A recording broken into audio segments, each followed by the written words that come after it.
Good afternoon, distinguished industry speakers, colleagues, and most importantly, our Year 1 students.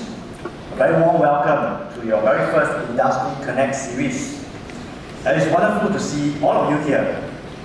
The theme of today's event is Future of Tech Careers. What should I start building today? I know you guys have just started your Year 1 journey, right? So it may seem like, well, it's too soon to even think about this question. It's a simple question, but perhaps one of the most important questions I think you should ask yourself. Many people think that a computing diploma prepares you for a specific job, such as a software developer, AI engineer, or cybersecurity specialist. While these are exciting career options, the reality is that technology is evolving, and it's evolving very rapidly. Take the role of a web developer, for instance, right? Many years ago, I think the focus of the web developer is to build websites. But today, the web developers are expected to work with cloud platforms, integrate with AI tools, understand the cybersecurity implications, and design seamless user experiences, and not to forget to also fight with Gen AI tools, right? So the job has evolved, and it will continue to do so. At the same time, entirely new jobs emerge. I think a few years ago, you probably would not hear of jobs such as prompt engineer, AI governance specialist, or Gen AI consultant. These are virtually unheard of. So by the time you graduate, who knows, right? There might be even more exciting new roles that may have emerged. So this is why I think your greatest advantage is not simply learning a new programming language or mastering a particular technology. I think your greatest advantage is to develop the mindset to keep learning, to keep adapting and embrace change. As computing students, I think you are incredibly fortunate because your skills are transferable across almost every industry, whether it is healthcare, finance, manufacturing, logistics, or even in future space exploration. The technology is driving innovation everywhere, so your future is not limited by the name of your diploma. I encourage each of you to keep an open mind. Now, don't limit yourself by thinking, I'm studying AI, so I can only work with AI. Or I'm from cybersecurity, so that's my only career option. And most of the exciting innovations happen when people from different disciplines come across or come together. So explore the opportunities beyond your comfort zone and be willing to try something new. Today, the speakers here are not only to share what their organizations do, but more importantly, to share their personal journey. Each of them has taken a different path into the tech industry. So have a listen. Listen carefully to how they discovered their strengths, overcome their own personal challenges, and embrace the opportunities. At the fireside chat later, our speakers will also discuss the technical and soft skills that their employers value, and perhaps also share some tips on how you can build your portfolio, prepare for internships. So as you listen to the speaker today, I encourage you to think beyond what job do I want. Instead, ask yourselves, what kind of person do I want to become? Let me repeat what I said during the freshman orientation. Now, if you develop the curiosity, the resilience, the adaptability, and the willingness to learn continuously, I'm very sure you will always be ready for whatever the opportunities or the challenges that lie ahead. I'd like to extend my sincere gratitude and appreciation to all our industry speakers for taking time out of your busy schedule to be with us here today. Your willingness to share your experiences and to inspire the next generation of tech professionals is deeply appreciated. And to our students, make the most of today's event. Be curious, ask questions, speak to our industry partners and speakers during the networking session. Every conversation that you have today could spark a new interest or open door to opportunities that may even shape your future career. I want to wish all of you an enriching and inspiring afternoon. Thank you.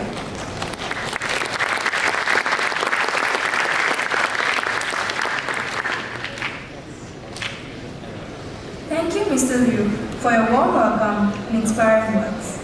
As you reminded us, we should always approach learning opportunities with an open mind, a positive attitude, and a willingness to learn. Now, let's move on to the industry sharing segment. Today, we are privileged to be joined by 3 distinguished professionals from different sectors of the technology industry. Each speaker represents a unique area of expertise and will be sharing valuable insights into current industry trends, career opportunities, and the skills that will help you thrive in the ever-evolving tech landscape. I hope all of you will make the most of this opportunity. To kick things off, let's welcome Ms. Joey Chua, Principal Solutions Architect from ST Engineering.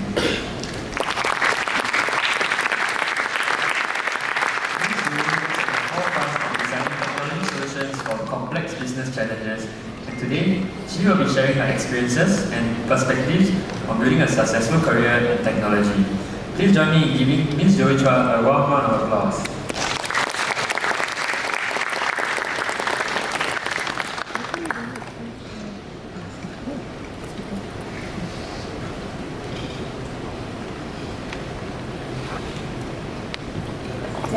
Test. Can you hear me?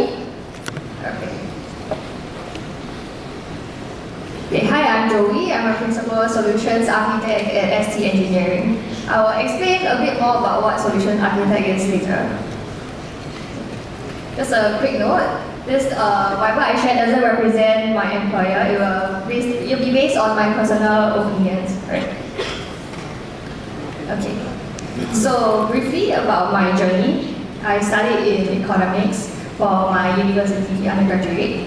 And then I went to join a venture capital, Vertex Ventures, where I did full stack development, I did data science, and then I went on to do my master in IT business analytics. I went to do MBA at the same time. And then I went to Dairy Farm, NUH, and now in ST Engineering. They're all in different sectors. And briefly at ST Engineering now is a global technology, defense, and engineering group. And what we do here is to apply technology and innovation here to solve real-world challenges. So it can be everywhere. It can be in the land, it can be in the sea, it can be in the air. So my job here is to help everyone in my company to actually deploy AI. So I'll start off by sharing the industry trend in the AI space. This is what Jensen Huang from NVIDIA shared. He said that AI is like a 5-layer cake. It starts from energy, which powers the chips, the infrastructure, and eventually models is what maybe mostly you all know LLM, and how actually it deploys into the real world through applications like chatbot, ChatGPT that you use, the robotaxis, and so on. Then you might think, actually then what comes, like, we have white coding, everything can be done with AI, then what happens to our job, right? Okay. With every new innovation, there will be new jobs too. So for example, we say that AI is getting better, getting faster, but then there will be things like, how do we deploy AI to our real world, right? So things like forward deploy engineers come out, where they go into the business and they help companies to deploy AI solutions. And then as AI gets better and faster, everyone can develop many demos. And then, so there's this new term that came up, AI slop. It means low quality, mass-produced AI content that looks very nice on the surface, but is it really good deep down? We don't know. So maybe things like code janitor, who will help you clean up the code, will come out. And not only in the digital world, but you can see that in the physical space, where we stand, where we sit, it can help us too. So for example, new robots, they can help you take care of your household tasks. They can clean the floor, they can help you to open the door if someone comes. You can just lie on your bed and do nothing. And then I'll show you a video of how it not only can help you with daily tasks, but also in companies.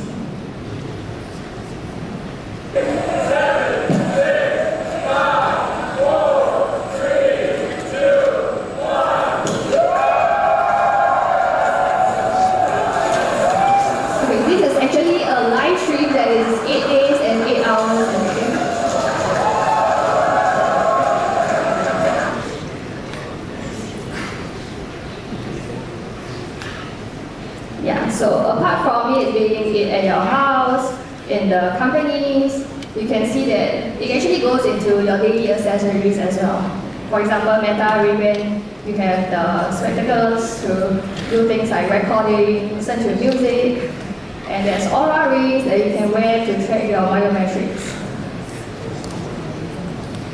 Okay, now we're done with the industry trend, and then how do we keep adapting and know what's happening, or allow employers to know that, oh, you're better than AI, right? So I will share 2 skills.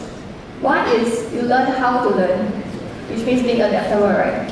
And how do we get there? Like, if you can, what Albert Einstein says is, if you cannot explain it simply, you just don't understand it well enough. And to understand it well enough, there's these famous techniques that say, okay, first, you choose the topic that you want to learn. Second, you explain it like to a 12-year-old. And then third, if you struggle to explain it, if you cannot remove all the technical terms that you mentioned, then you better go back to the source that you studied and know what is the gap there. Okay, the second thing is to learn how to think. And for me, it's more like thinking like an engineer. And what does thinking like an engineer mean? I would think that, okay, you have to break things down into smaller pieces, and then as you fix the smaller pieces, then how do you keep trying and make sure that it works well? And then of course there are many trade-offs when you make such decisions. And apart from just thinking how to learn, we also have to have actions, right? So I think one thing is to keep growing your network. Okay, so one way to get there is through LinkedIn. Okay, you can follow me on LinkedIn if you want. Yeah, but you can start connecting with your friends, you can talk to people on LinkedIn. I'm sure many people are willing to help if you need. And second thing that I had, and I would advise you to get, is to have a mentor. So mentor usually can advise you, they can help you technically. So if you can, try to get a mentor. So apart from that, I think networking in real life is actually important. So examples are like you go to Luma, you go to Meetup and see what the events there. And many events are actually happening today, tomorrow, and every single day. And apart from just going to events, then you can attend conferences. I think conferences actually help you to understand what's happening in the industry. Okay. And if you attend events and conferences, I think something important to learn is small talks. So what does small talk mean? It means to ask people questions, to keep them talking, and then if they answer you if you ask open questions and they answer you, what you have to do is keep asking, right? And I think importantly is that you are genuinely interested in this person. And maybe if you think that it starts getting awkward, then you try to say, oh, I'm going to grab a food or a drink. Okay, other than that, portfolio I think is a very important point, especially when you are in tech. And GitHub is one example. This one is actually my GitHub contribution. So I started tech in 2022. You can see that along the way, as you go higher in the organization, you actually code less, but yeah, it's important to start somewhere. Yeah, and using a portfolio is important. It shows your skills, right? You don't only commit codes and codes over again, but an example is what Bruno Simon did. Like instead of a static site, he has a 3D site. And it's not easy to get there. Okay, there's a 1990 rule that says it's easy to get somewhere with like 90% of the work easily with 50% of your time. But the last 10% to actually do it well, it takes another 50% of your time. So it's hard to understand here, but anyway, it's hard to get there, but you need determination. So I have 2 conclusion slides. First is take your time. Careers are not a straight line, right? You always think that, maybe Elon Musk, he happened to just be good at what he's doing, but it takes a lot of time, determination, and many things that goes in. And you can see that my career actually goes in a different line, so it's not easy to get there.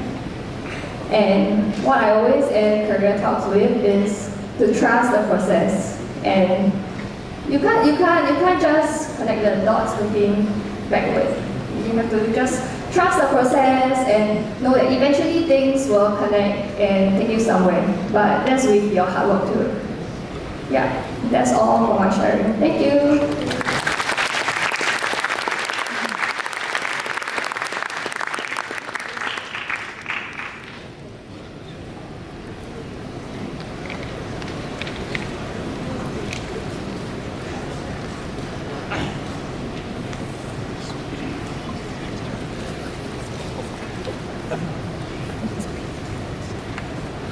Thank you, Ms. Joey, for sharing your experiences and valuable insights. I think one key takeaway for all of us is that technology is not just about technical knowledge, it's also about understanding people, solving real-world problems, and continuously learning throughout your career. Our next speaker is Mr. Pei Zhan Hao, CEO of Dive Analytics. As someone leading an AI-focused company, Mr. Pei brings valuable perspectives on data, artificial intelligence, innovation, and entrepreneurship in today's rapidly evolving digital economy. Please welcome Mr. Pei Zhan Hao.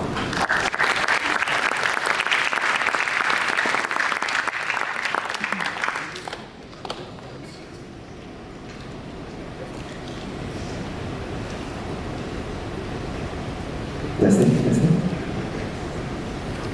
Okay, while we wait for my slides. Okay, it's up. Alright, so very good afternoon everyone. I'm super excited today to see so many young faces. Usually my day job, the people that I see are older than me. So I'll come a little bit more to why that's the case in just a while. Yeah, but I hope that through my sharing today, I can bring a different lens to share you guys through my journey as a tech entrepreneur. So on my day job, I'm the co-founder and CEO of Dive Analytics. We are actually an edtech company. So I work very closely with schools from primary, secondary to JCs. And as you can see from the title, building edtech startup from a laptop to 50 over schools today beyond Singapore. So I'll come a little bit more to my journey.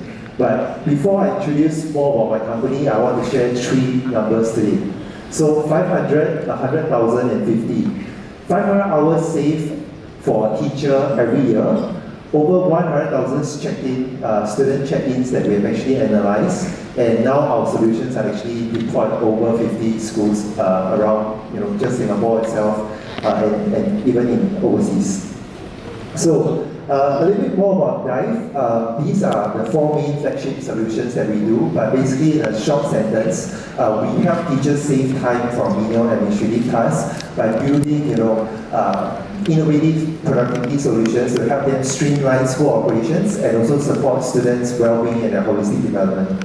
So this is something that's very critical today with so many well-being cases rising. There isn't really an effective and timely way for schools to actually provide the necessary intervention. So that's the area that we come in. And also holistic development.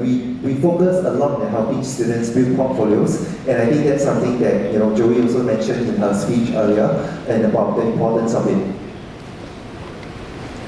Okay, so earlier I mentioned we are currently in 2 countries. Over 10% of Singapore schools are already using us, and back in 2 years ago, we came in runner-up in the Global EdTech Awards 2024.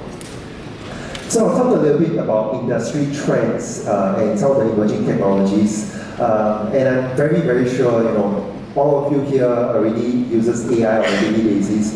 Every single tech conference that I attend today is always AI, agents. It just always revolves around the same topic. So I think currently, we are very privileged to be living in today's day and age. Back then, years ago, probably not your times, your parents' time, they all went through the dot-com bubble, the whole industry revolution, and then now we are right in another wave of revolution. So for all of you SoC students, I think this is a great time for you guys to really think about what your career might actually look like. And I think it's going to be very different from Joey, myself, or even Eugene, about what we are doing today, because AI is literally transforming every single vertical in EdTech, in HealthTech, in GovTech, in so many different aspects. And if you think about it, data is really the real product now because of, if you don't really have good and clean data, any type of AI will just give you garbage. And that's really one of the key value propositions of what we own now.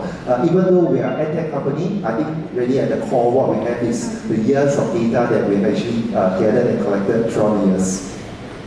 And last point is about full stack thinking. In the past, right, when you apply for a job as a software engineer or whatnot, you can say that, I prefer doing UI, UX, I prefer doing backend, all this database stuff, and cloud architecture. I think now in today's day and age, you cannot think that way anymore because with AI becoming so prevalent, anyone can really replace the need of a specific role, and tech isn't just about narrow specialists anymore further today.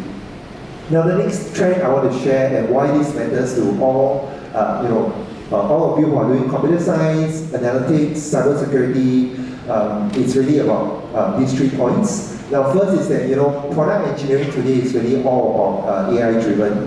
In large tech companies, I have friends in Google, Microsoft and whatnot, they are really keeping track of the number of tokens that their engineers are using to really gauge how productive they are. And even in my team, we are using AI to help us in terms to speed up development. And really, I think the nature of work has changed. And secondly, when we talk about data analytics, it's no longer just about building nice, beautiful, fanciful dashboards anymore. It's really about going a step further and giving the end user the insights that they really need. So you can build this beautiful dashboard for me, but so what? What's next? What should I do?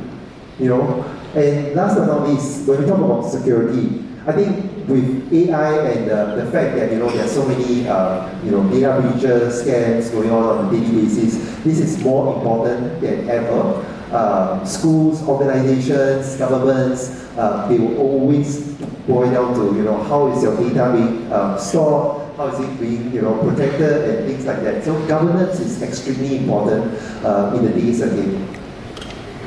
And now let's talk about a little bit more about career pathways, alright? So I think tech careers today is no longer one lane, like I just mentioned earlier. At least here's like an overview of what a startup or at least for an EdTech company would have. You have your software engineers, you have your data analysts, cloud solutions engineer, you have product managers, and of course you have customer success people to deal with your clients. And of course, last but not least, you need the founder, the entrepreneur to drive the company and to decide on the vision. So really, there are so many roles and areas to fill, and you no longer are just one of them because you really can take on multiple roles with the help of AI today.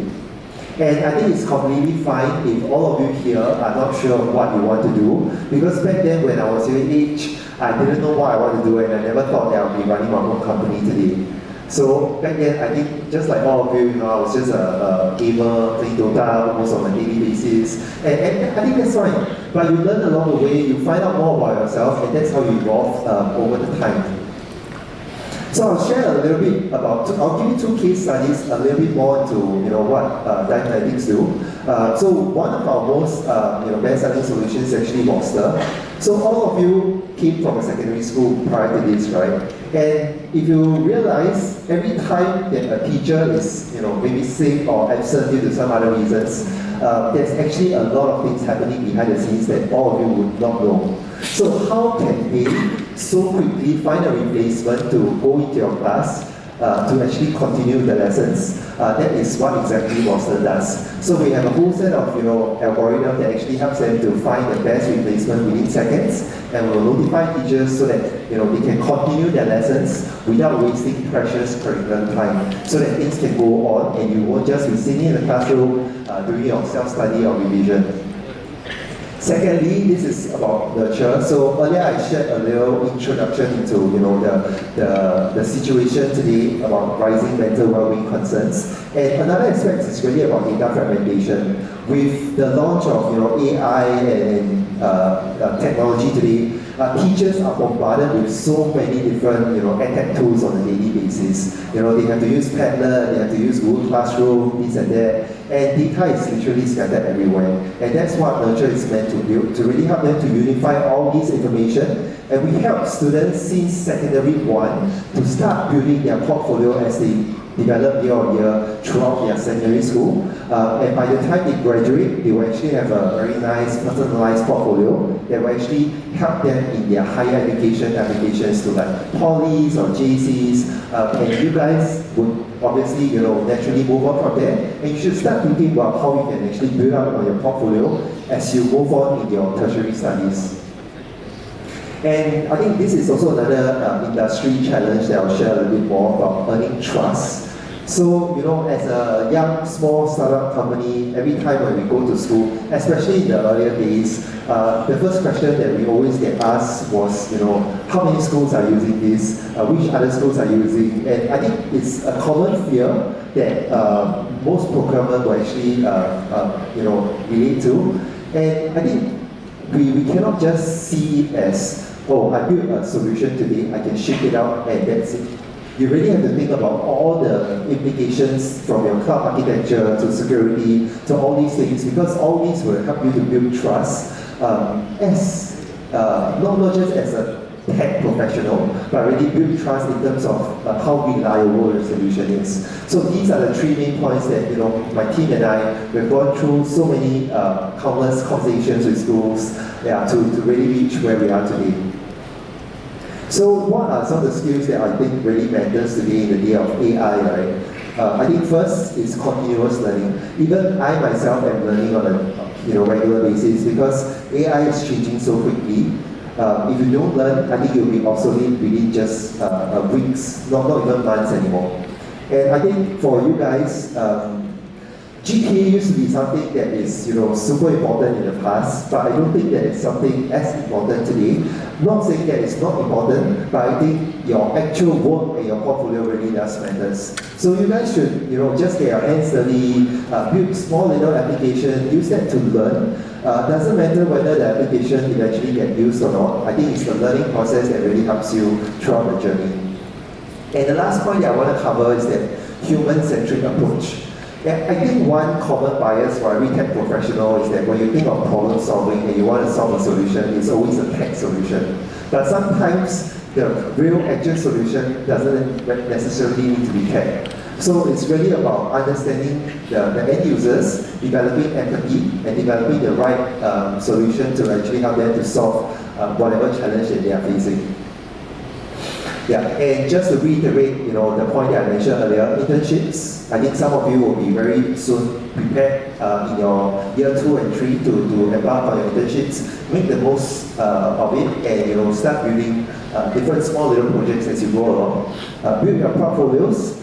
I think certifications today is also very useful. There are so many free AI courses today online. You can get certified. There's a lot of micro credentials and so on.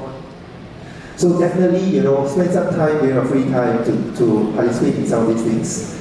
And last but not least is all of you are part of the SoC community, right? So you should make as many friends, and develop good relationships with one another. Join hackathons together, competitions, because all these are memories that you remember for life, and it will go a long way in your journey.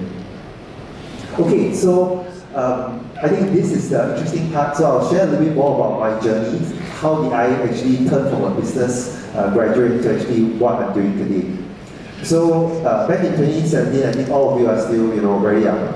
I graduated from SMU with a business management degree. I majored in marketing and data analytics. But in the final year, I started to wonder, do I really want to do like a marketing job subsequently? And I felt, that's not really what I wanted to do.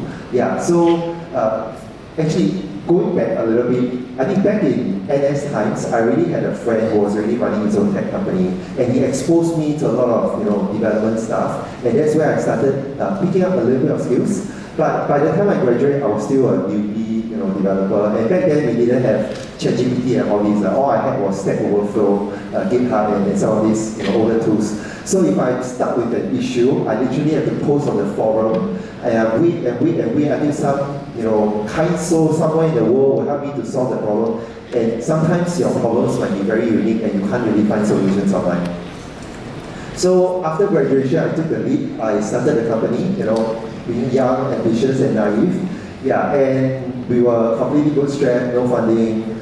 So what I did was I literally just built a small MVP. I knew a problem statement from one of our capstone projects, and then I emailed all the schools in Singapore, and I told them that, hey, I have this MVP. Will you be interested for a chat? Yeah, so that's how I landed my first school, and the story started from there. So fast forwarding to 2020, I believe all of you will still remember, that's when COVID-19 hit. All the schools suddenly, instantly, overnight became home-based learning. A lot of things happened back end behind the scenes. Teachers were scrambling, but I think we were very fortunate to be in a space where EdTech wasn't disrupted as much as other verticals. In fact, it actually fueled our growth during that period of time. So word of mouth started spreading, and then we got more schools on board. And if you think about it, it was only until 2024 that finally, after so many years of hard work and doing a lot of things behind the scenes for schools and teachers, I was fortunate enough to be honored the Tech Leaders Award by the Singapore Computer Society. Yeah, and then fast forward to 2026 today, we have just closed our first Indonesian school, and we are actually working with a partner to actually scale beyond Singapore into Jakarta, Bandung, and some of the other regions. Yeah, so I think there's never a right time for those of you who might want to start your own ventures in future. I didn't wait until I was ready. I don't think that any entrepreneur will ever be ready. So really it's about finding the right problem statement, building your MVP, and just taking the plunge. And all of you are still very young, right? So I look, smiling, happy, standing here, but actually behind me there's so many battle scars and mistakes that I've made. Yeah. So what I'll tell my year one self is, I think your degree or your diploma right now is really just a starting point. It doesn't, determine what you will actually work on your career path in future. And I think all of you should be confident enough to bootstrap yourself, just like how I bootstrap the company. Always, pay attention to small wins. And I think for me, being self-taught is a feature. It's not really something that. So don't expect everything that you know have to come from your classrooms, because I don't think learning today is that way anymore. There's tons of information online, and with AI, learning is a lot faster. So I'd just like to summarize my sharing today with this quote. So I believe all of you would know Harry Potter, right? So the author J.K. Rowling, I think she always has this, she has this quote that resonates very deeply with me. So I'm just going to repeat it. It is impossible to live without failing at something, unless you live so cautiously that you might as well have not lived at all, in which you fail by default. So hope this quote can actually think about it, reflect about it, and I hope that this will resonate with all of you, after you step out of this conference call today. Right, so thank you so much for your time.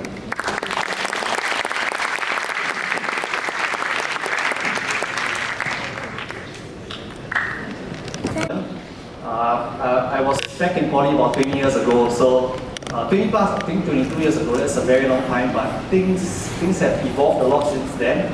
So today, I wanted to share the cybersecurity journey from my perspective, right?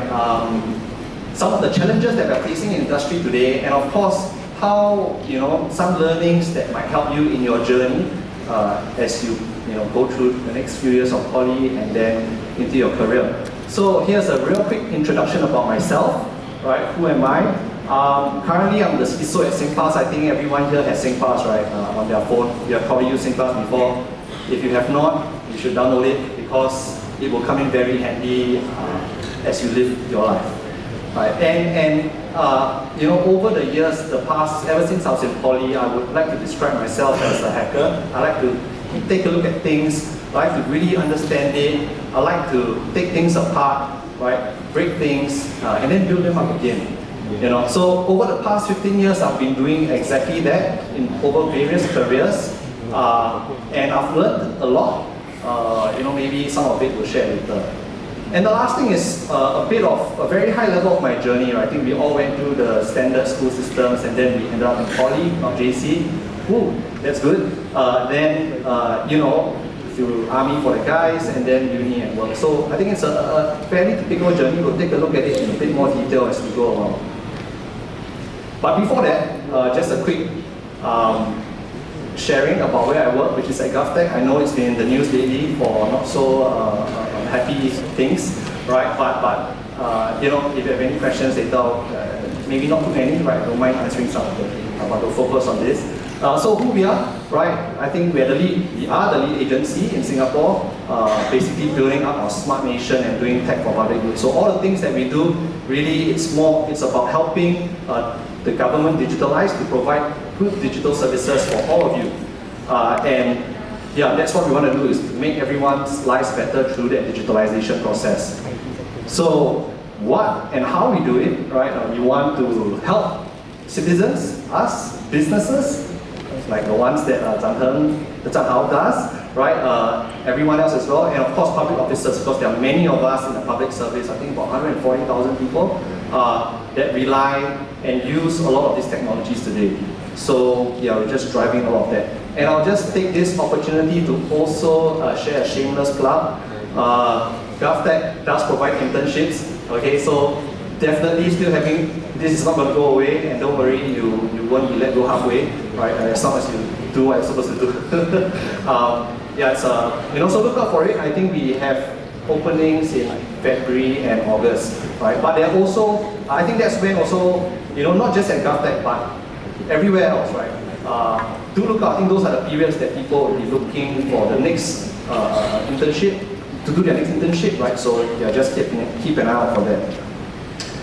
Okay, so now I'm going to talk about my role. I'm a CISO today. What does that mean? What does that stand for? Well, it's the Chief Information Security Officer. And what my friends think I do is like what I described earlier. They think I'm some behind the scenes wearing a hoodie trying to hack into systems. I used to do that, but that was in a different life. Right? My mom thinks, she always just calls me over to fix her computer. Right? Society thinks that it's professional. My kids think I just look at multiple monitors every day because that's what I do at home when I do work from home. What I think I do is I can just miraculously stop threats, right? Whatever vulnerabilities or exploits that are out there. But what I really do every day is fight fire. Not everything, but half of it at least.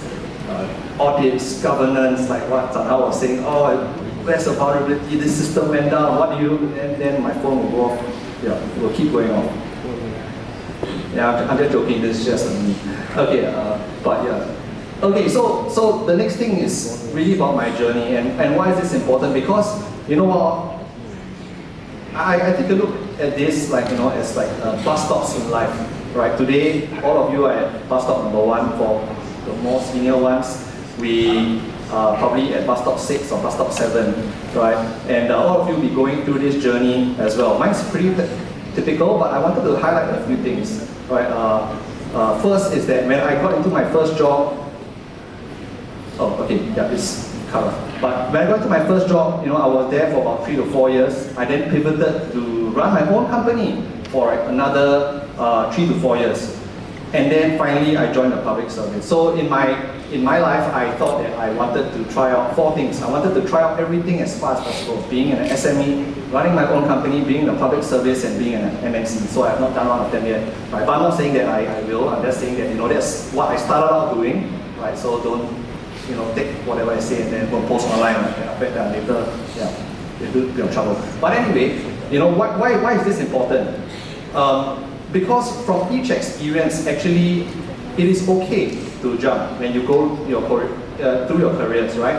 Spend some time, learn, get greater exposure, right? I think the different experiences really help to shape and get me to where I am today. Right? But I would say that at least have some significant learning and significant contributions wherever that you're at.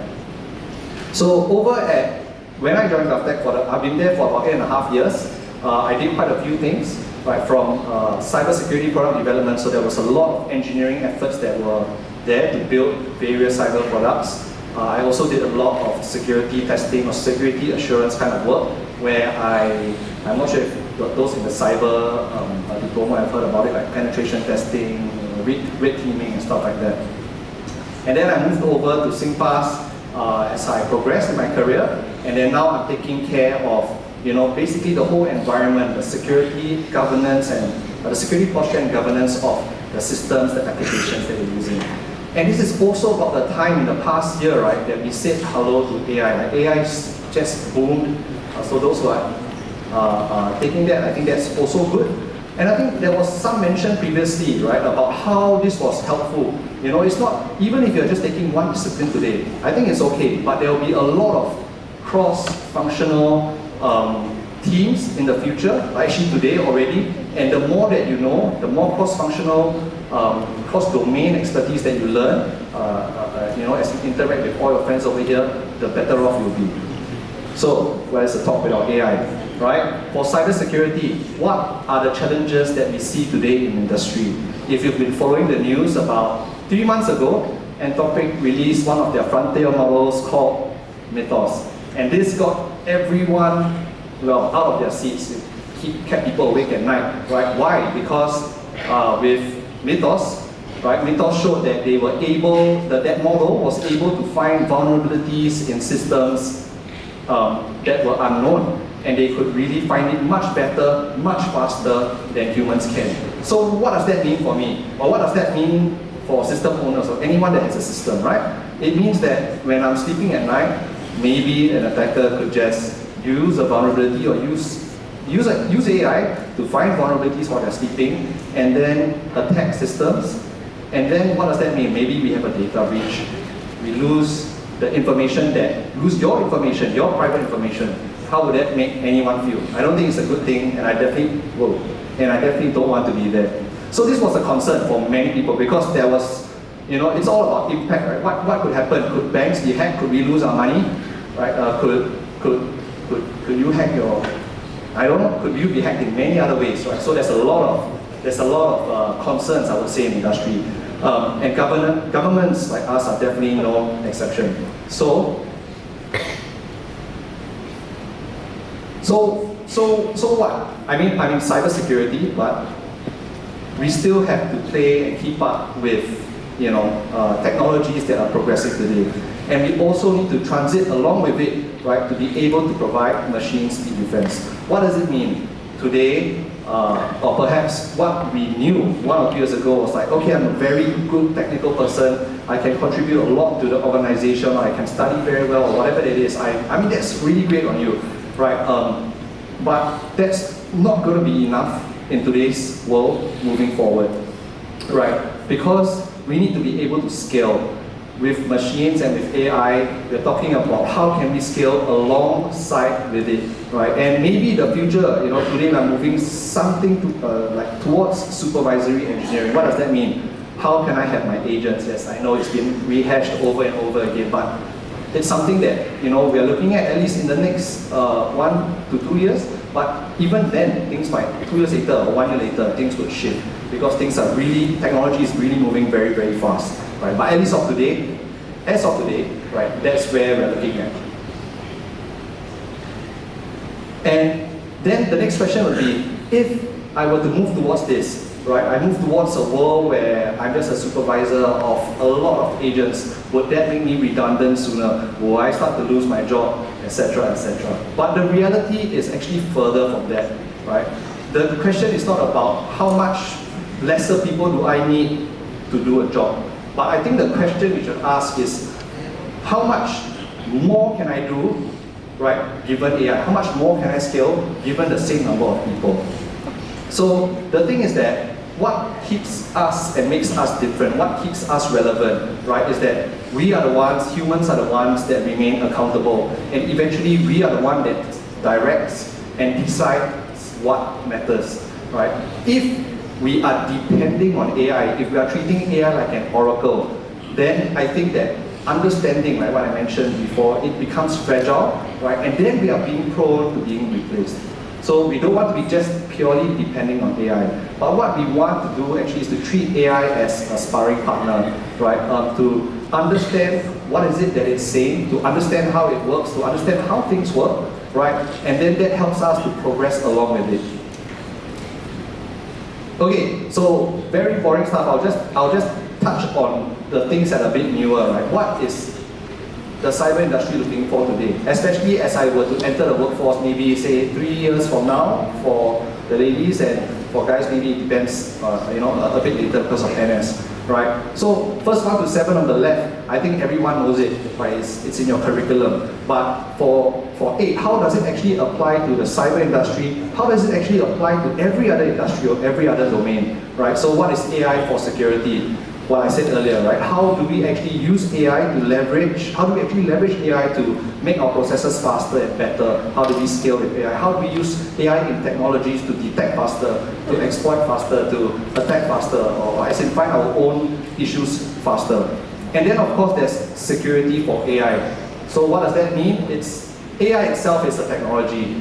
Itself, it would have its own safety and security concerns. How do we AI itself has vulnerabilities. How we could get an AI to do something it was not intended to do, right? So there are these 2 areas and aspects that a lot of people are looking at today as we, move and grow together with AI.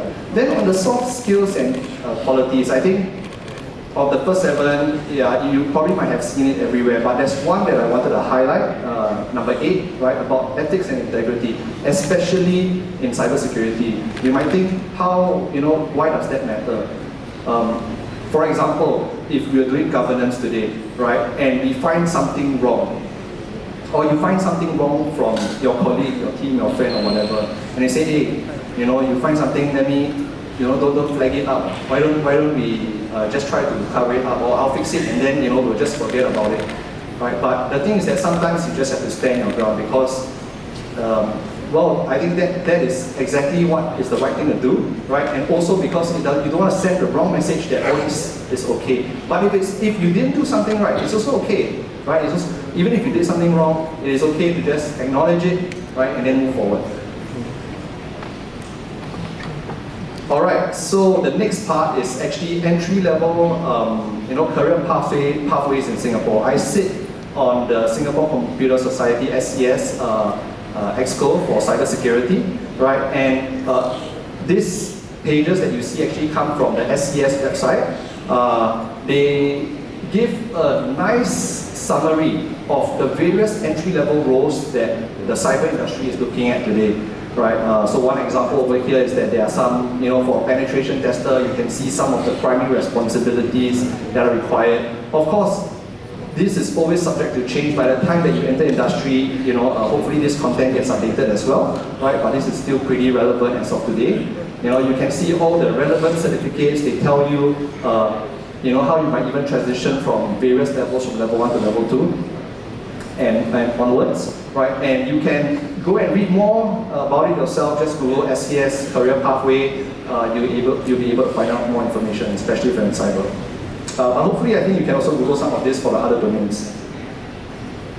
All right. So next, I think I'm going to rehash a bit. I'm not going to rehash everything that the previous speakers have mentioned. I think I'll just call out certain things, right? Really, these tips that you can prepare as you want to enter into career, but you need to do some of those things now, right? So don't wait until it's much later, and then it might feel a bit overwhelming. I think Joey mentioned about getting a mentor. So did Tan Hao, right? I've listed some of those names there.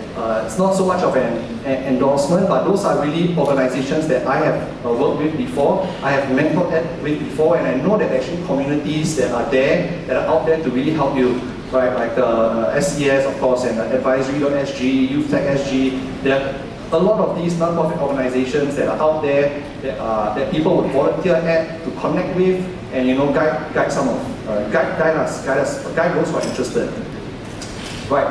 For internships, I think it's pretty straightforward. We think, just get an internship. But the key thing is that you might think, is it now? Is it ready? Am I ready? Over the years, I have seen, right, I've also taken in interns at the poly level. Most of the time we think that, okay, companies might only want university graduates or university, not graduates, sorry, those who are in their penultimate year or whatever. But actually, I have had the experience multiple times, right, to also take in poly students as interns. So build up that portfolio early, right? The earlier you start putting yourself out there, the better it is for you. So yeah, I think community, they kind of touched on that a bit, but I just wanted to call out some other things. Y'all are 3 months in poly, that's what I understand, right? There are probably interest groups like the computer club or the cyber hackers club or whatever it is. Those are groups that you can join early. This puts you in a position to take on certain roles, right? Maybe, I don't know, certain leadership roles. Put yourself out there, right? Connect with people. Then, yeah, just to say again, there are meetups, like GovTech has TechX, other companies and other types of meetups to really learn about the technologies today, how the people do things. Those would be very useful for you guys. Certifications, competitions, I think that they talked about it previously. Yeah, and contributions, I think that's really a good one to showcase the work that you have, right? You can do some volunteer work, volunteer at conferences in Singapore. Free pass to the conference, you get free food, free drinks, and listen to content and make new friends. That's just one option, right? So, yeah, these are some of the really practical advice that you can do, right? Because those are things that you can then put into your resumes, your CVs in future. Those are experiences that you can talk about, and that will be really, really useful because employers are looking not at what you say, right, but what you have done, what you can demonstrate that you have done. So that's the end of my sharing, but I just wanted to kind of end with this. If everything just feels very overwhelming, like I've got to do so many things, what should I do first, where do I start? I just wanted to share one of my favorite quotes from this book, The Boy, the Mole, the Fox, and the Horse. Right, when they were walking, the boy and the horse were walking through the woods one day, and the boy said, I can't see a way through to the end, right? But the horse asked, can you see the next step? And the boy said, yes. So the horse said, just take that, right? And you're starting out in that journey, right, from poly, in poly, it seems like a long road, right, through the woods. You don't know where you're going. Take a step forward first, right? Then put yourself out there. Don't need to be ready, but just do it. I think that's how many of us found our way forward as well.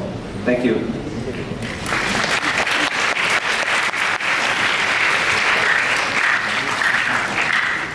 Start building today. This session will explore what employers are looking for, the importance of both technical and transferable skills, and how you can start preparing yourself from your very first year here in SoC.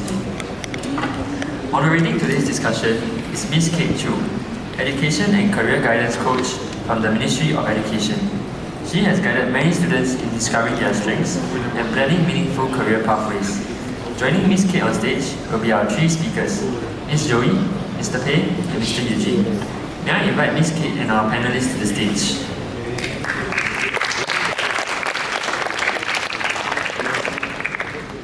Before we begin the discussion, we would love to hear from all of you.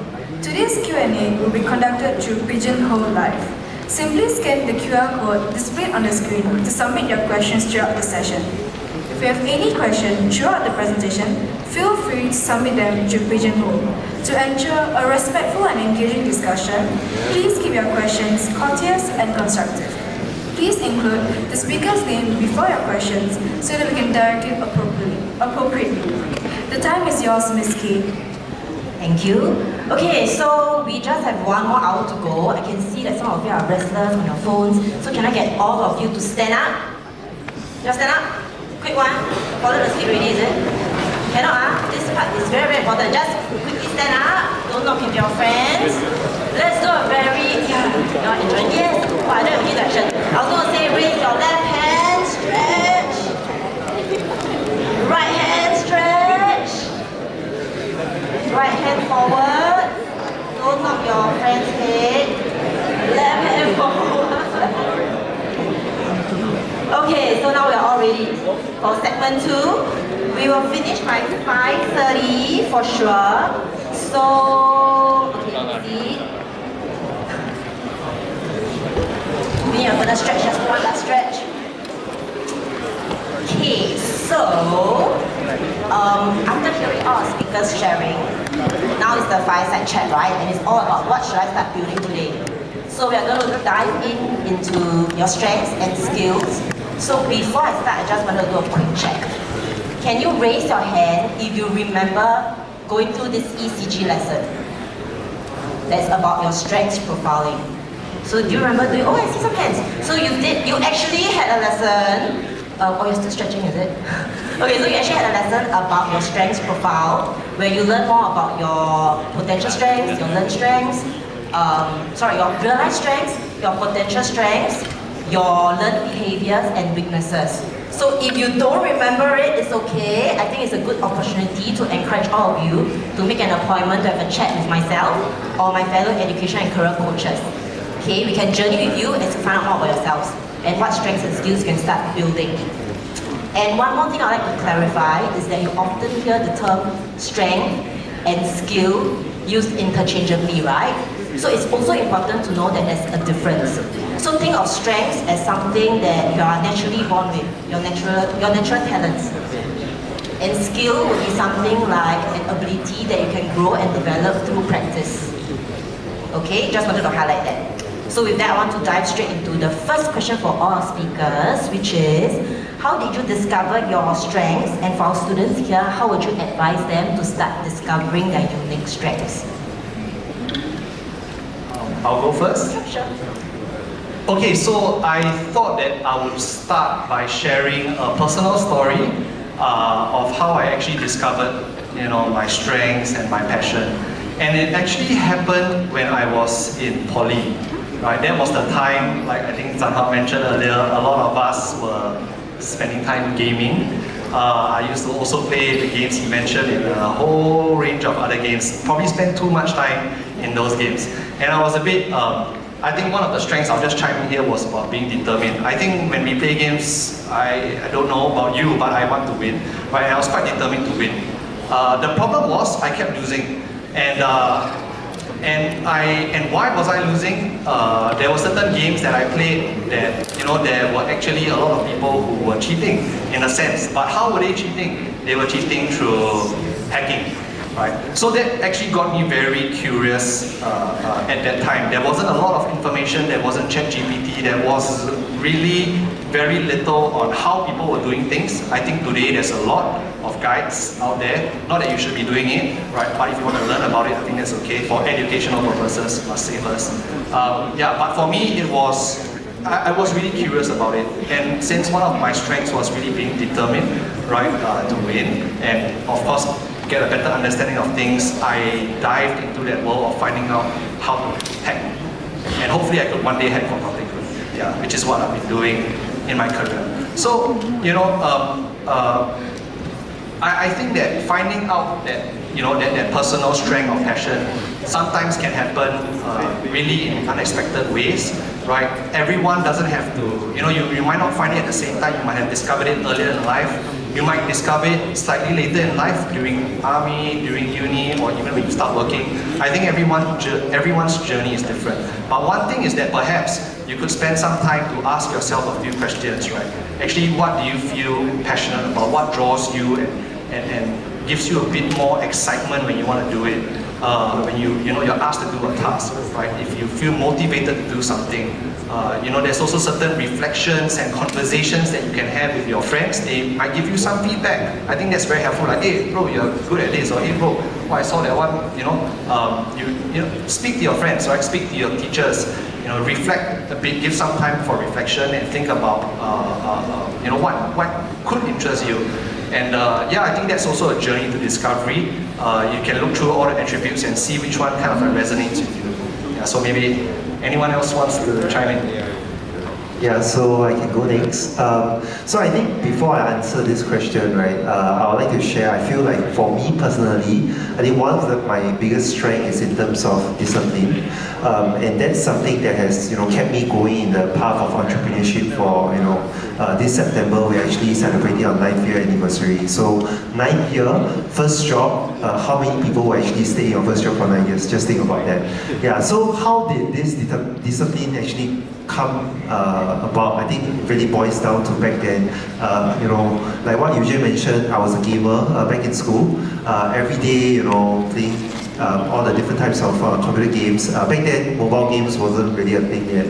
And I think through all the different games and how competitive you play, it becomes a routine, right? Every day you wake up, you go to school, you come back home, you play game, you study, you just keep doing that over and over again. And I've done it so many times until it becomes routine. And I think after going through NS, you know, I've also met other friend, a good friend of mine that I mentioned. He exposed me to the world of programming. So I started, you know, getting my hands dirty, building websites, selling websites as well. Back then it was a thing. And that's where I found out that, hey, you know, this is actually something fun and exciting that I don't mind trying. Yeah. So once you find your interests, your passions, I think slowly along the journey, you realize that actually, you know, some of these skills, be it hard or soft skills, those are actually things that you are talented at, but you might not actually have paid attention to. So start observing and hear from your friends. You can always ask your friends, right? It's always sometimes a bit biased to find out things about yourself, but you ask somebody, you know, what do you think I'm good at? And I think that response might actually spark something in you. So, over to you. Because I never stayed in a job for 9 years. I also don't play games, but I think for me being adaptable is my strength. But that's because I take a lot of time to find it out. Like I try a lot of new things. Like okay, you can travel, you can try a few different jobs, you can. Like I was a software developer and data scientist, and now I'm a solutions architect. Slowly I find that, oh, I like speaking to people, I like to understand their problems, I like to fix their problems, and that's why I'm here. So I think it's a journey of discovery. Thank you. So I hear that it's a journey of discovery, take your time, and I guess you can also find out your strengths through your hobbies. Gaming, I'm sure, how many of you game? So few. Okay. So thanks for that. And talking about skills and strengths, there's a lot of talk about hard skills, soft skills, right? So let's start off with hard skills. And my next question to you guys would be with regards to hard skills, what are some hard skills that are particularly valuable and necessary? So maybe highlight one or two. Yeah. Okay, so I think for hard skills, firstly, you're going to learn a lot of them over the next 3 years in your diploma. If you continue to uni, you will learn more of them there, right? I believe the curriculum has already been vetted over the years, so focus in class, right? I found, I'll admit, when I was in poly, I had some trouble, but in uni, as in focusing, right, I was still younger and distracted, right? But I tried, you know, I did some course correction in the later part. So the piece of advice is, firstly, listen in class, right? Can't stress that enough. Do your homework, take it seriously. Okay, so the second thing is that actually what is really, on top of that, what is industry seeing today, right, for hard skills? I think, no points for guessing, understanding about AI, that's definitely important. There are a lot of courses out there. Don't just be a user of the tool. I mean, we understand ChatGPT. Like everyone, it's just so simple. Go inside there and go and prompt and then get the result, right? But actually, this one I think would fall into the bucket I was saying about being dependent on the technology, not about really truly understanding how it works. Because if you don't truly understand how it works, it's a bit difficult to apply things and technologies for use cases in the future. But of course, if it's just going to be integration, right? If you're talking about just integrating with SaaSes and stuff like that, maybe that's a lot of SI work, but not really, you know, more of the data, right? Leveraging of data, really understanding models and really how to do some analytics on it. So I would say that's one of the key focus areas, because using that, I think you can leverage and scale a lot of the work. But other than that, I think there are a lot of skills that are listed on earlier. You know, there's fundamentals that you are taking in each domain today. I think those can't run away, because even with the introduction of AI, right, the key thing is that, mic check. The key thing is that, hello? Okay. Hello? Yeah. So, what was I saying? Yeah. The thing is that AI can give you certain outputs, but AI will still hallucinate, right? We don't know if all the outputs are definitely accurate. So having the fundamentals in whichever domain that you are doing, you're studying, is still very important because you will be the one that has to validate that output at some point in time. Right? Intermediary, you can have more agents to validate, but at some point in time, you are going to be the one that makes that decision. So, doing the fundamentals that you have, I think today is still very poor, right? That will be what you're tested on when you go for interviews and stuff like that. So, yeah, whichever domain that you are at, right? I think those are the hard skills that you're learning today. For hard skill, I won't define what specifically you have to learn or anything, but I started with learning Python, and that's where I understand how the backend works. And then I learned front end using React.js, and slowly I learned about data science. So eventually it kind of built up to how I actually understand AI. And as Eugene mentioned, if you don't understand the system, if you don't understand how ChatGPT works, how are you going to build it for your customers next time? And how do you know that something goes wrong? Like if it's hallucination, then what really happened beneath this? Yeah, so school is important. You have to learn the basics to really understand things eventually. So I hear that, yep, pay attention in class. So the basics are important. Don't think you can take shortcuts, because once you get the fundamentals right, then everything else will fall into place and things will get easier. Okay? And I think I'll move on to soft skills, because we know that in today's world, hard skills, technical skills, and knowledge, you pick it up in school pretty easily if you attend class, pay attention. But soft skills is something that is a lot focused on now, especially because with tech, it's the people skills that are even more important, right? That will make you stand out. So my next question to our speakers would be, what strategies have you found effective for improving soft skills? And maybe this one we can start with Joey first, because I remember you shared in your slide, right? There's this book that you recommend about small talk. Yeah, I mentioned about making small talks. I think that's the start of communication. You don't, like, if you approach someone, you have to ask open-ended questions. Okay, how's the weather? What do you do? And so on.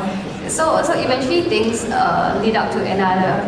And apart from just small talks in business, you can't just ask how are you every day, right? But you have to understand what is their intent. Like they come to you for a problem. Like actually, why do they have this problem? So communication is just not about talking and talking, but really understanding where they are coming from.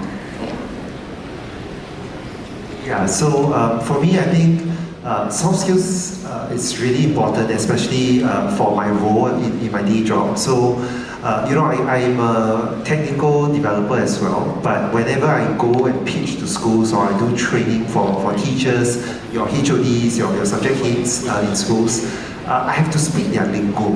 If I speak all the tech terms, most of them will not catch anything that I'm talking about. So over the years, initially when I was still very raw in experience, I learned along the way. And nowadays, when I go to a new school to promote our solutions or maybe to give training, instantly all this lingo comes into play. So I think while all of you might be technical eventually, or even now, you need to be able to translate the tech to business language and also business back to tech. And that's where you can work with cross-functional teams, because once you get to the workforce, you don't just work in front of a computer, you work with people as well. So it's not just about vibe coding or actual coding on a day-to-day basis. You literally need to understand how to work with people from different teams. And different teams have their own KPIs, their own priorities. How do you actually work around them to actually get things done? So that's part that you guys will eventually pick up one day. Okay, I just have two pointers I thought could be useful. So the first thing is that I think soft skills, unlike hard skills, is probably not something that you study. You can read about it to understand what the soft skills are, but I think more importantly is the practice of the soft skills, right? So how do you do that? Maybe volunteer to present, maybe volunteer for certain roles at your clubs, right? Interest groups or whatever it is. This gives you, have a bit more, participate in competitions. This puts you in situations, right, that will allow you to observe what the market rate is like for soft skills. It will allow you to observe and learn from other people who are a bit more senior than you.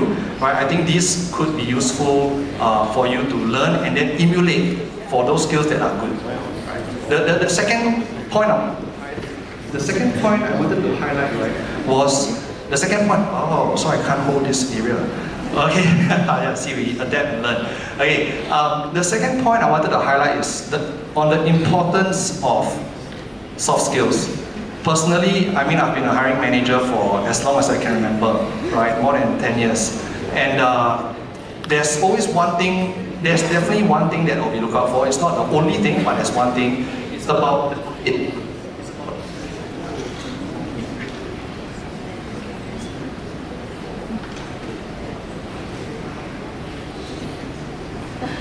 Oh no, it's me. It's not the mic, it's me. Okay, let me try again. Yeah, there's more than one thing that mic check. Or is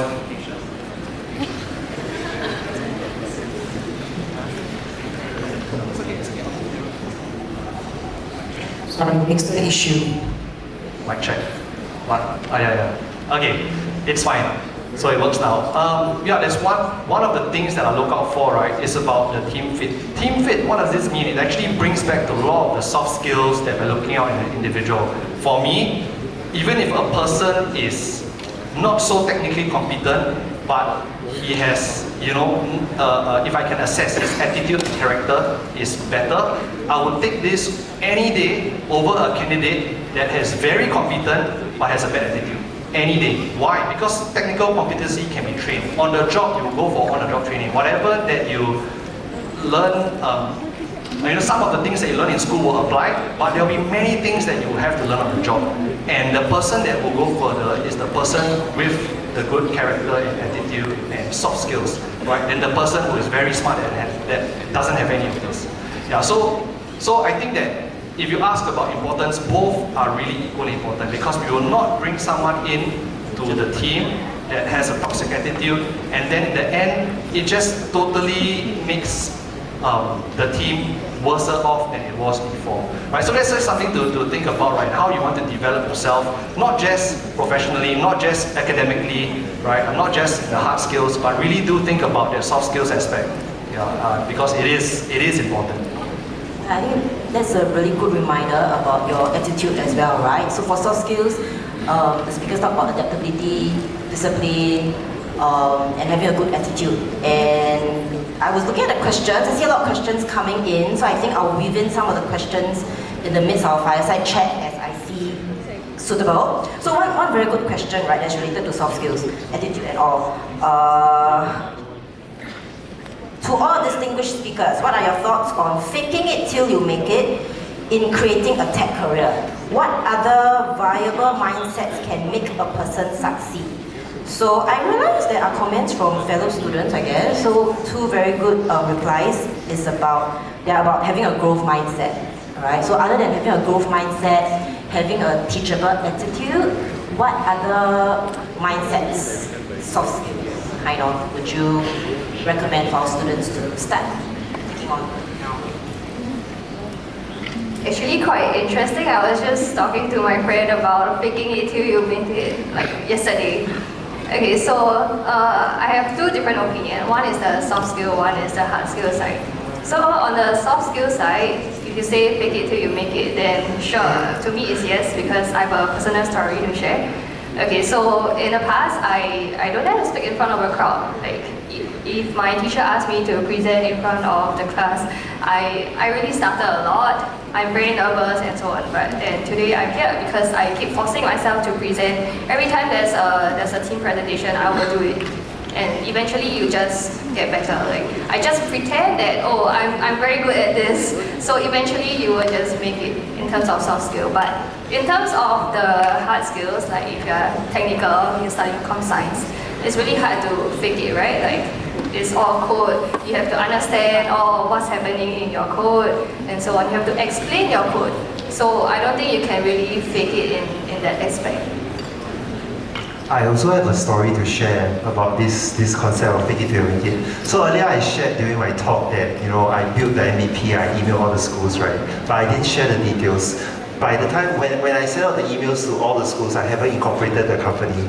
So it was just a one man with a prototype with nothing. And then I just went in, act confident, young 20s, early 20s, pitched to people double my age, sitting in the conference room, and I showed them the MVP. And then when they agreed to sign a contract, then I went back, register Accra, do all the different, corporate stuff. But let's keep it within this conference room, okay? Yeah, so I think there are definitely benefits, going back to my point, there are definitely benefits in the concept of faking till you make it, but of course, do it appropriately lah. You don't do it in the wrong circumstance, right? And then other people might think that, you are just being very snobbish and whatnot. Yeah, and I think in terms of, tech careers and tech jobs, faking to make it might land you your first job, but I think once you land the job and you really cannot deliver, the stress is on yourself. Yeah, so make sure that before you apply a job, don't tell the hiring manager that I can do A, B, C all the way to Z, and then after that you get tasked the job and then you can't do. I've seen some of our ex-employees happen, and I think it just doesn't look good to the individual and also to the organization. Yeah, so maybe a bit about growth mindset. I think this concept of growth mindset applies not just in careers, right? It really applies to our daily lives as well. So us as human beings, the more I learn about tech, the more I feel I don't know about tech. That's my experience, and that's because you become, you go down deeper in the depth, and then you realize that shit, there's still so many things that you need to know about. Yeah, so I think constant learning is important. Continuous learning. Throughout our lives, you learn on your job, you learn, in the different phases when you, become a husband or wife in future, when you start a family and become a parent, all these are, experiences that we'll learn. So just embrace it and, enjoy the journey. Yeah. Okay, I love how we are keeping it real. So yeah, keep the real questions coming and we'll try to be as open as possible. Right, and I also have, I resonate with whatever that Joey and Zanha have shared. I think a lot of similarities, and I just want to share some of my perspectives as well. So I think first we need to think about the intent of faking it till you make it. If you ask me, honestly, everyone fakes it till they makes it at some level. So what do I mean? For example, when I shifted into a CISO role, I've never been a CISO before. Am I expected to know 100% of the work and about the role and about what we do? The answer is no, right? It's going to be a journey of learning. There will be, and the thing is that I also don't want to go into a role that I know everything. Then I'm in a wrong role. I will never get the chance to learn, right? So if the intent of faking it, right, is to cheat, and to actually just get paid without doing work, then I think that's not where we're going towards. That's not something that you want to do, because the person that truly loses out in the end is you, right? But if the intent is that, look, I need a bridge. I just need a bridge for me to cross from what I don't know to get to where I know, right? And I can do that in a short time, then I think that this concept is, it's a metaphor. It's not that we are faking or trying to cheat, but it's more acting as a bridge for me to end some time for me to get to where I need to go, right? Which is exactly the examples that they are sharing, right? And the other way, I think the other word that people might use for this is like, imposter syndrome. Sometimes I'm fronting myself out there, and I don't really kind of know what I'm talking about, but I still have to talk about it, right? Or maybe people think that I know, but I really don't know. Then people might feel that, I'm a CISO, but I don't even know how to be a CISO, right? Just example. Or CEO, no, not you, but other CEOs, then wondering how, I'm first time being a CEO, right? Everyone got to start somewhere. Yeah, so, then we have all these things that play out in our head. But I think that's, you can talk to people definitely and to gain their assurance, confidence, and to find out a bit more about their role. Try to talk to people who have exposure about what you're about to dive in before you do, right? That might help you to bridge that gap, ask ChatGPT and Gemini and whatever that's out there, Grok, right, you probably learn a lot more as well to kind of like close up that gap.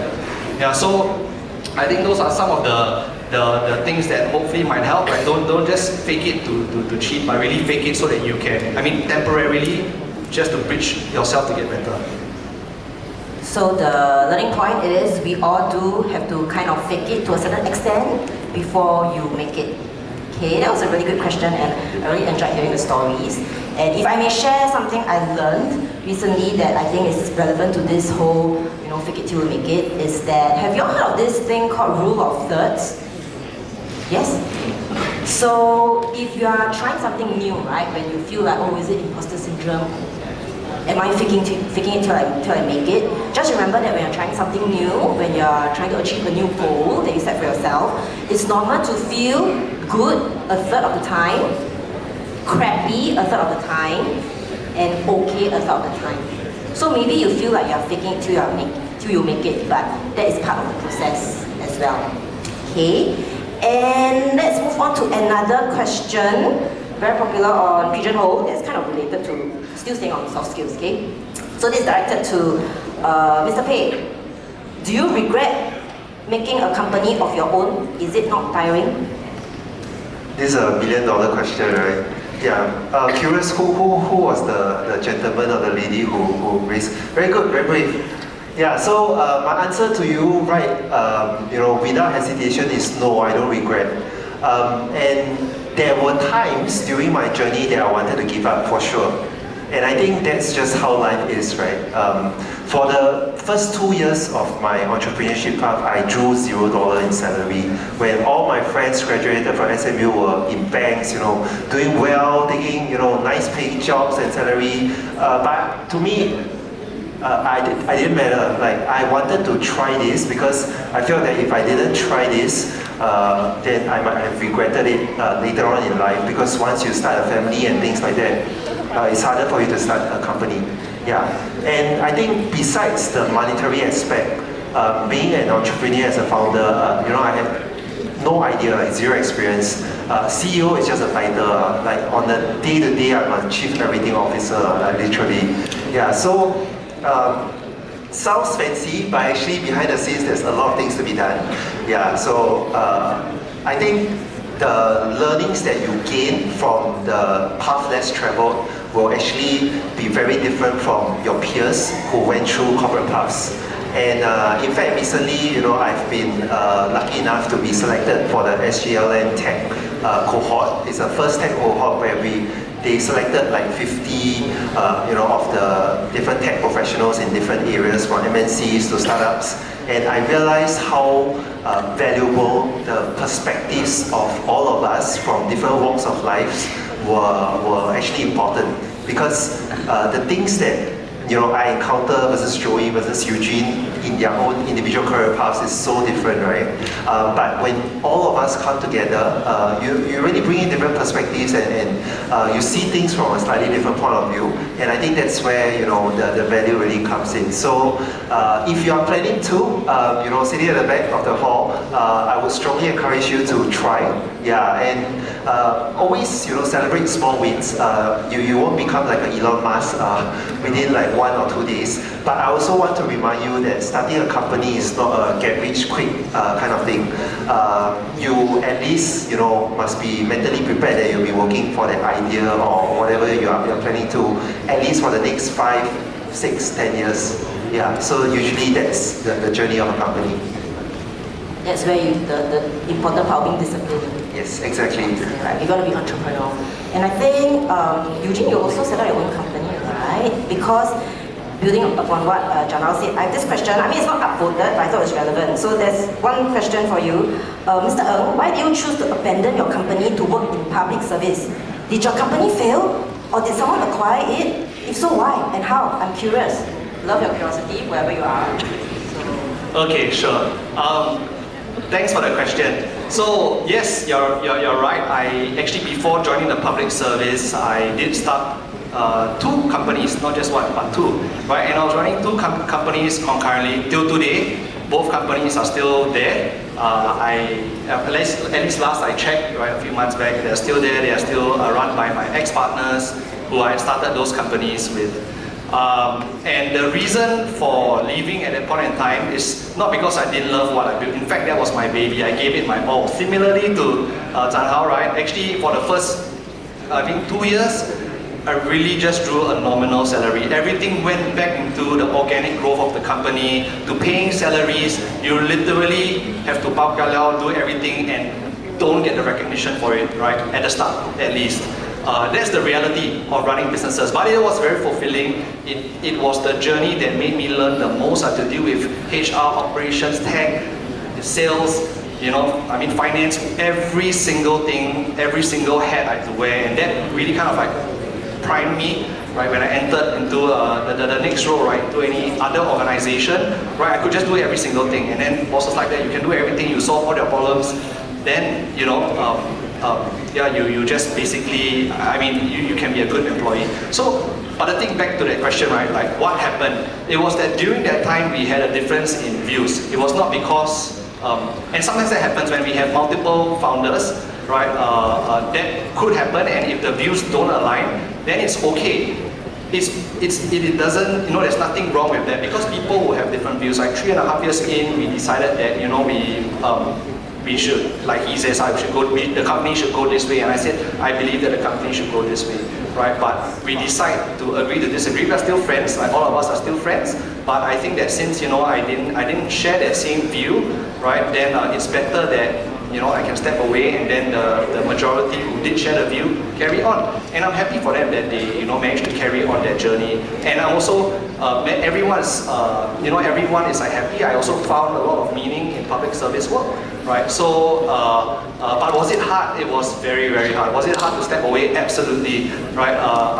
It's like something like it's not equivalent to an emotional breakup in many levels, but it's that kind of feeling, right? It's a sense of loss for something that you've invested heavily in. So I hope that answers the question, but would I give entrepreneurship another shot? Absolutely. I think at heart, right, that's where my heart lies, right? I think that it is also good. I'm not saying that it's cut for everyone, right? But I think that if you are prepared to believe in yourself and your ideas, and you have done a lot of thinking and market research and yada yada all around, right, then it's worth a shot when the stakes aren't so high early in your life, right? But otherwise, if you're not so confident, then not being an entrepreneur, it's also okay. You can take a path, right, that is you think is more suitable for your character. So I think this is an honest assessment you have to make for yourself.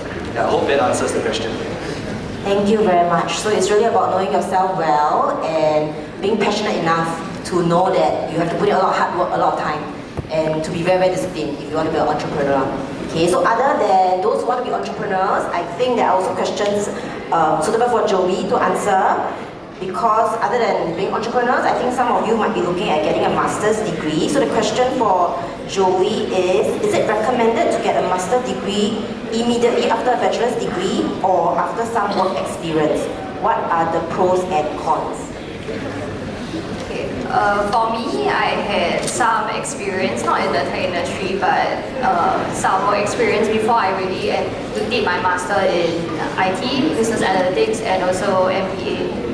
The pros and cons, there will be a long list of pros and cons, right? But in taking the master in IT, I would say that it gives you the technical skills to go through your interviews, to do your project, to like basically all the hard skills that we talk about, right? And in terms of soft skills, of course, you'll meet your friends in the industry. You can talk to them about many things, and then you can actually form a community. And when you're in that community, you actually get deeper and deeper, and you know more and more things. So that's one of the benefits of master. And same for MBA. When usually in MBA class, there are a lot of people from different countries with different industries. So when you talk to them, you understand the different industries, and that's more of the business domain knowledge. And I would recommend that you actually start your career first. You understand what you're trying to do before you take the decision to go deeper into tech or business or any other master. So you kind of know what you want to do, and then you go deep. Thank you very much, Joey. Okay, moving on to our next question. So we know that it's important to balance both hard skills and soft skills, right? So this popular question over here for all our speakers, in terms of hard skills and soft skills, is it better to work on one extremely refined and complicated project, or many simple projects to showcase my hard skills and soft skills for my portfolio? Anyone? Okay, so let me reframe this and put it in perspective, right? Hard skills and soft skills, I think I mentioned, is something that you have to do in parallel. So think about what the end goal or objective is, right? Your career is not a one-day thing. You don't just have one day to focus, should I do hard, should I do soft, should I do both, when should I do this, when should I do that? But I think if we take a look at a model, right, what I personally have strived to achieve was a bit of a T-shaped model. You all might have heard it before, T-shape or pie shape, whatever you want to call it, like the pie symbol, So what does that mean? At the start, what do companies typically look out for, right? It's actually the hard skills and ability. That, if you ask me, would be the first order of priority. Of course, to also not be a mean person, right? But let's talk about if you're just normal, okay, and what would most employers look out for is the ability that you do have that competency, right? As you progress in your career, as you get a bit more senior, then the soft skills really matter a lot more, because you talk about leadership, right? You talk about managing people, you talk about dealing with stakeholders, you talk about communications. Unless your first job is a salesperson, then you already have to give up the gap, you can speak well, and that's good. But I didn't start off that way. I had to really put myself out there many times to be able to sit here, same like Joey, right, on stage today to speak to a crowd. So I think in terms of focus, for me, I thought that focusing in one domain, being deep at it, right, sets you up, actually really sets you up, because there's something that you can fall back on. But as you progress through the first 2-3 years of your career, right, then what you want to really get is that breadth. So focus on that one project for 2-3 years, and after that go on to multiple projects, because your career is going to be like 30 years long. You definitely have the time to build up those skills. Yeah, I'll probably share a different perspective from the point of view of a hiring manager. So if I see two, CVs or resumes, this candidate A has, done 10 mini projects versus candidate B did like 1 or 2, but it's a lot more in depth, for example. Which one will you guys hire? Take a step back and think. I think as all of you getting your first internships, the breadth matters, because it shows the hiring manager that you are very proactive, you are very what's the word to use? Basically, you show that you are really there to learn, and you have built, you have explored and done many things on your own time and effort. But I think as you develop further into your career, once you land on your first, professional job, that would probably matter more. And all those, little side projects would be things that you don't include in your resume anymore. So even to a hiring manager, you put you have built 10 different things on your GitHub. I probably don't have time to go and look through every one of them. I just want to know, out of these 10, which are the 1 or 2 you want me to look at, right? So as much as you should do as many as you can so that you get more learning experience. Focus maybe on that few key ones that you want to you use it to showcase yourself and showcase that you know what you have done, like the technical hard skills. Yeah, so that's my take on that. Actually, I don't know whether to go breadth or depth, but I'll share some stories. Like for myself, I like to explore a lot of things. So if you see my repo, there are probably 60 plus repo, but do I really go in depth into all? I don't know. There's this thing in tech space we call spikes, right? We usually try to explore this technology, see whether things are visible or not. So for me, I really enjoy this kind of thing. So I go into my job where I help customers with a lot of POCs, and these POCs are like maybe 1 week kind of effort. So I enjoy the breadth a lot, but I would say also go there, and then you have to understand everything that you build. Like in AI, there are so many things about harness engineering, loop engineering, so many things come out every day, but you have to understand everything before it goes to the high level here. So both are important. I don't know which is important first, but if you are able to package things nicely, like, oh, why do you build so many projects, or why do you build one project that takes up one whole year? You have to explain yourself, you have to communicate with, let's say when you go for interview, like why do you do this? I think the intention behind what you are trying to do is important. Yeah, thank you all. I believe what Joey meant is it's important to know the reasons behind what you're doing, right? As long as you're able to articulate why you're going broadly or why you're diving deep into something, if you're able to convey that, then your portfolio will look good and the interviewer will be convinced. Okay? So moving on to entering the AI Singapore apprenticeship. Was it shared by someone just now? No? Okay, sorry. Because it was upvoted and I thought I wasn't paying attention, but maybe scratch that question. Next question would be, okay, this is a pretty interesting one. Should I push what I'm passionate about even though it may be a so-called riskier path and I'm not that interested in computing and cybersecurity? So, are you saying you want to venture beyond computing? I'm not too sure, but maybe to elaborate on this question, if let's say some students are thinking of transitioning between different IT areas or even transitioning out, because I think someone wrote about getting into engineering. Would you have any advice for them? Yeah, I think don't worry too much about what your major or what your diploma or subsequent degree might be, because whatever that you learn right now is really to develop the cognitive thinking skills and problem solving skills. How you apply it eventually, you can always switch path, right? My most recent software engineer, he went through the career transition program. He used to be in facilities management and he totally didn't know how to code. And then we accepted him because of his attitude and everything else came. And now I can trust him to do the day-to-day stuff that I expect him to do. So I think focus on your interests and passions. Otherwise, going to class or studying for exams might feel like a chore. Yeah, so focus on that, and then eventually as you progress along, when you go through different experiences, your internships, competitions, and conversations with your peers, you might start to learn things about yourself, and then that's where you can start to decide if that's really the right path for you.